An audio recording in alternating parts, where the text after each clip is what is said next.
Ինչու է ընտրության մոլդովական փորձի մասին խոսակցություններն ակտիվացել համապետական ընտրությունից մոտ 2 ամիս առաջ։ Փորձենք հասկանալ, նմանություններ կան, ինչպես Մոլդովայում, Հայաստանում ևս Եվրամիությունը պատրաստ է աջակցել ընտրությունները կազմակերպելու հարցում։ Արագ արձագանքման խումբ ուղարկելուց մինչև ֆինանսական աջակցություն։ Եվրամիության բարձր ներկայացուցիչներից Կայա Կալասը, երբ խոսում է ընտրություններից, Մոլդովայում իրենց աջակցությունը ներկայացնում է հպարտությամբ, որպես հաջողված փորձ։ Մոլդովայում իրենց ձախողված փորձից հետո Ռուսաստանը սկսել է թիրախավորել Հայաստանը սպասվող ընտրության ընդառաջ, կիրառելով նույն մեթոդները։ Միայն թե այս անգամ նրանք շատ ավելի վաղ են սկսել, 1 տարի առաջ։ Եվրամիությունը միշտ կաջակցի իր ընկերներին այս պայքարում։ Իսկ ինչ է եղել Մոլդովայում ընտրությանն ընդառաջ։ Մոլդովայում խորհրդարանական ընտրություններից 2 օր առաջ, սեպտեմբերի 26-ին, արգելվել է Մոլդովայի Սիրտ կուսակցության մասնակցությունը։ Կուսակցության գործունեությունը դադարեցրել են ընտրողներին կաշառելու, փողերի լվացման մեղադրանքների հիմքերով։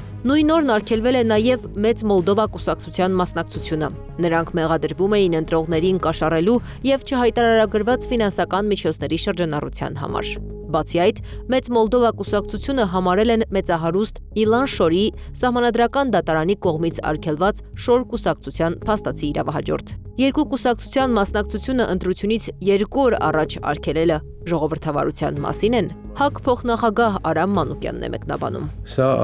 եվրոպական արժեքների նահանջ եմ ես համարում։ Նույնիսկ Վենսը, որ իրենք չեն փայլում այդպես այս պահին ժողովրդավարության բաներով, փայլատակումներով, նույնիսկ իրենք քննադատեցին Ռումինիայի գործընթացը, երբ Պրեզիդենտի թեկնածուն արդեն հաղթել էր եւ երկրորդ փուլ էր մտել, պետք է երկրորդ փուլ լիներ, կենտրոնական դրական հանձնաժողովը չեղալ արեց ընտրությունները եւ ավելին թույլ չտվեց մասնակցելու այդ ճակերտավոր պրոռուսական թեկնածուին։ Ընտրությունները եղավ առանց առաջատար թեկնածուի։ Նույնը նաև Ռումինիայում տեղի ունեցավ, ընդգծում է Մանուկյանն ու կարծում, Ռումինիայի թեկնածուն եվրոպացիների քիմքին հաջող չէր։ Միջազգայնագետ Դավիթ Կարապետյանի խոսքով հիբրիդային պատերազմի մասին հայտարարելով Եվրամիությունը պայքարում է Ռուսաստանի դեմ, եւ այստեղ ոչ թե Հայաստանի, այլ Արևմուտքի շահերն են պաշտպանվում։ Եվրամիությունը երբ որ 20 հոկանոց խումբ էր գործողում Մոլդովա, անցած տարվա պարլամենտական ընտրություններին եւ ինչպես ասեցի, դա երկուստեք ընդունվեց որպես լավ նախադեպ, հիմա նրանք մեր իշխանությունները շեշտադրում են տալիս հենց այդ օրինակին, բերելով այդ օրինակը փորձում են դա այսպես ասած հայաֆիկացված տարբերակով Եվրոմիության հետ նման գործառույթ իրականացնել։ Հիմա տեսնենք, համենայն դեպս արդեն իսկ փաստ է, որ անգամ գումարի տրամադրման մասով կա հաստատեցում։ Բացի արդեն տրամադրված աջակցություններից մարտի 23-ին Արարատ Միրզոյանն ասաց, Եվրամիության խաղաղության հիմնադրամին է դիմել նորից աջակցություն ստանալու համար։ Հայաստանի Հանրապետությունը ստացավ երկրորդ ուրեմն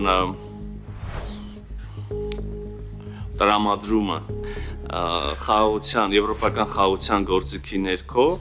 եւ ելի ասել ենք, որ մենք արդեն երրորդի համար ենք դիմել, խոսքը 20 միլիոնի մասին էր, 20 միլիոն եվրոյի աջակցության մասին էր երկրորդի դեպքում։ Միջազգայնագետի խոսքով Եվրամիության տրամադրած գումարները Հայաստանի համար պարտավորություն են ձևավորում։ Պարտավորությունների մասին հայկական կողմը չի բարձրացնում։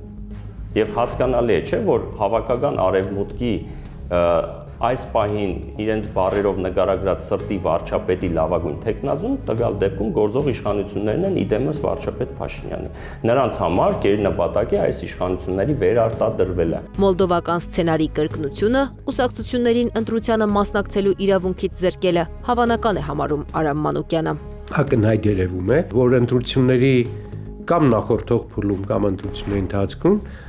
փորձեն մեկուսացնեն կամ չեզոքացնեն այն ուժին կամ այն ուժերին, որոնք իրենց հաղթում են։ Նրանց անվանելով ագենտներ, կգբ-ականներ, պրոռուսական քաղաքական ուժեր։ Եվրամիությունը ոչ թե միջամտելու է ընտրություններին, այլ աջակցելու։ Օրեր առաջ մեծ զրույցում ասել էր ՔՊԱ-ական պատգամավոր Հասմիկ Հակոբյանը։ Ասում է, գործող իշխանությունը թափանցիկ ու արդար ընտրություն իրականացնելու երաշխավորն է, որի փորձը ունեն։ Եթե այդպես է, Անհրաժեշտ է Եվրամիության կամ այլ կենտրոնի աջակցությունը։ Շատ էլի զարգացած երկրներ, ոչ թե զարգացող, այլ զարգացած արդեն երկրներ, եւս նման աջակցություններից օգտվում են, որ միասին գործընկեր պետությունների կազմակերպությունների հետ դիմագրավելու համար խնդիրների։ Զարգացող երկրներից Մոլդովային աջակցել է Եվրամիությունը։ Ընտրություններին երկու կուսակցությանը մասնակցելու թույլտվությունից զրկել Սահմանադրական դատարանը։ Այս ֆոնին Հայաստանում Սահմանադրական դատարանի դատավոր է դառնում ՔՊԱ-կան 7-ամյա գործունեություն ունեցած Վլադիմիր Վարդանյանը։ Կոռուպցիայի դեմ պայքարող մի քանի հասարակական կազմակերպություններ, այդ թվում Transparency International Հայաստանը, նրա անաչառությունը կասկածի տակ է դրել։ Անի Աբաղյան, Աշոտ Բարբարյան, ABC Media։